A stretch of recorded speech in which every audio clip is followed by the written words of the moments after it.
So we are here in Tel Aviv in Israel. Yet again, this is my second visit and I'm loving it. India and Israel are celebrating 30 years of diplomatic ties which are going from strength to strength. And I have a special guest with me, a fellow journalist here in Tel Aviv. He stays in Jerusalem, Yeshaya Rosenman. Thank you so much for joining me. Nice to meet you. Lovely to see you in person. We've been in touch. Yes, nice to meet you. So, Yeshaya, tell me, you were in India recently. I'm here. I've been traveling all across, from northern Israel to southern Israel. How did you like India? This was your first visit. Yes. Where all did you go? What did you like? What did you dislike? Yeah, so I learned Indian studies at Hebrew University, and I had to, not to be a theoretician, I had to see India itself. And I saw Delhi, I saw Srinagar, I saw Amritsar and Mumbai. I saw some tribal villages north of Mumbai. The people were all very friendly to me. Everyone was very friendly, except for Lal Chowk, where I could have done without that, but the people were very friendly. I was very impressed that very prominent people, parliament members, businessmen, they were all willing to meet me. Yeah. I know that when my family came from New York, no very wealthy man will meet you like that. And I was very impressed that they wanted to meet me. So tell us, normally if a person from Israel comes, we have thousands of visitors from Israel. They will either go to Himachal Pradesh, the north, or in fact they'll go to Goa to chill. Mostly, people from our army, when they are done with it, they come to India and chill. But you chose, apart from Delhi and Bombay, Kashmir. Why did you choose Kashmir? I always had a dream of seeing Kashmir. I've seen the scenery, paradise.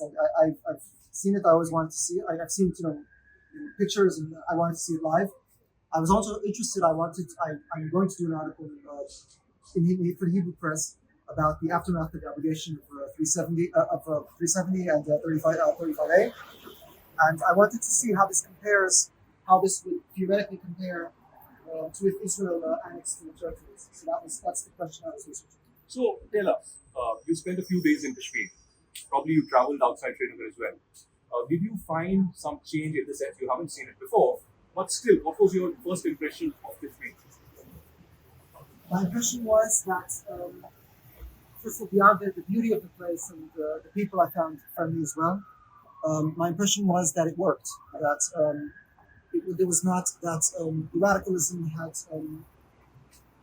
maybe gone underground, but it was not in the streets. I stayed at Lal Chowk and I didn't see any stone pelting. The only sign I saw one wanted poster, but as a rule, I found it very quiet, and you had to look hard. You had to look underground to see anything radical going on. So I was impressed that the Kashmiris wanted to get on with their lives, and they were not, in a state of rebellion. Okay, one last question. Yeah. Since you are in Israel here, and I have come from India, and we've been talking about the diplomatic ties.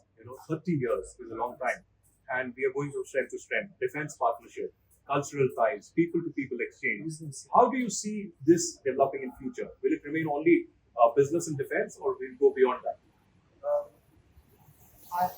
Business and defense, of course, will get stronger. India is the largest market for Israeli weapons, and India has a rise in the tech industry, that in Israel goes into that. I hope, it's flying more of a man of culture than of high-tech or military.